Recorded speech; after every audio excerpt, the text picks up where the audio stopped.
Today I'm going to show you how to add exciting and believable movement to your fashion photography.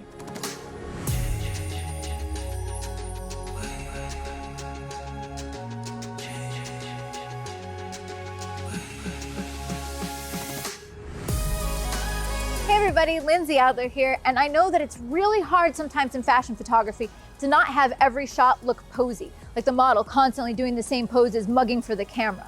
It can be a lot more interesting if you can add a little bit of life, a little bit of energy, a little bit of movement to your shots.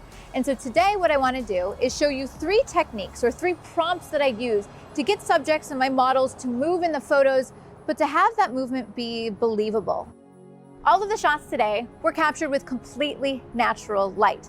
And for that reason, I selected one of my favorite outdoor combinations of camera lens, the Canon R5 and the RF 24-70 2.8 lens. I love shooting at 2.8, especially because it will simplify the background and put it a little bit more out of focus. Now, because I'm shooting all natural light, I needed to be very careful that I didn't accidentally have unwanted motion blur. So I made sure that I was shooting at least 1/500th of a second for all of these images. Now, one of the problems or one of the challenges of shooting motion is that if you shoot too slow of a shutter speed, for example, even 1/100th of a second, I might have a little unwanted blur on the face and the body, and that's not what I'm going for. So that's why I bumped up my ISO, shot at a wider aperture and a fast shutter speed. To help make my job a little bit easier, I changed some of my focus settings. I made sure that I was shooting on continuous and servo mode so that no matter where the subject was moving, I was constantly refocusing on her to make sure that she was nice and crisp, even at 2.8. One of the problems I have found that many photographers fall into is that if they want motion and movement, they go too big or too out of control. So for example, maybe they have a subject twirl. But if the subject is constantly moving, how do you ever get all the elements together just right? You're never going to get the movement of the dress and the expression of the face and the pose of the arms just perfect if they're constantly moving and you don't really have control over that. So the 3 prompts that I give my subjects, what's really important about them is they are repeatable, and each time the subject repeats, I can make little adjustments so that I can get all of the elements to come together perfectly. The 3 prompts are the bounce step, snap to pose, and the fall through. All right, so let's back up and I'm actually going to demo how I direct my subject. So let's start with that bounce step. So when I direct my subjects to pose, my goal is to make the movement small and repeatable. So for example, I'll have them just bouncing back and forth. I'm not having them step and move. And the idea behind this is each time they step, I can change something. So for example, I'll say, okay, now in this next step, I want you to put your hand on your waist. Do the same thing. Okay, now I want the step to be bigger. Perfect. Now take your other hand and raise it up to your face. And so each time the step can be just a little bit different. So that is my bounce step.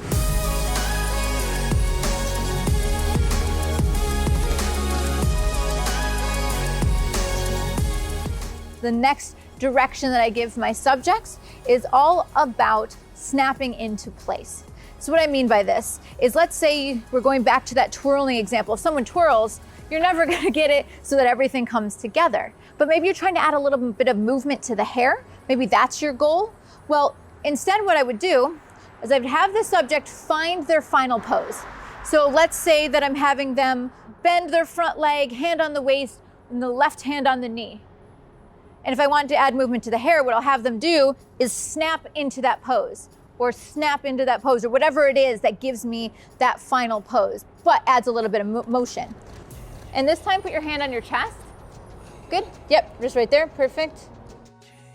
And that's how I'm able to bring all of the elements together. I have them feel the final pose, know where they need to end up, they kind of wind up and then snap into that pose, but then I have everything moving, a little bit of movement in the hair, a little bit of movement to the dress.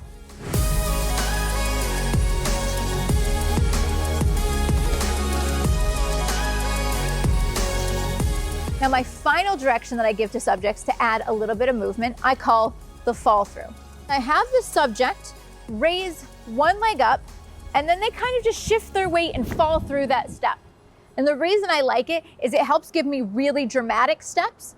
And so it will give them the idea like they were taking a huge bound. and it gives a lot of movement to the dress and to the hair. But again, because it's repeatable, each time I can give them a different direction. Do that same thing, but turn your shoulders exactly like that way. Perfect.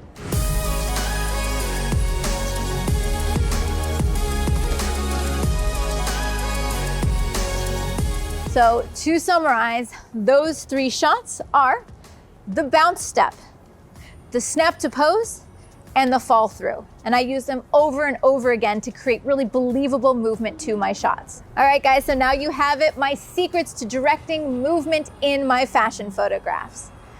Now, if you want to see the gear that I use in making these beautiful photos, be sure to check out the links in the description below, and of course, visit Adorama.com. And if you guys like this video, show me some love, like, subscribe, let me know in the comments. I'll see you next time.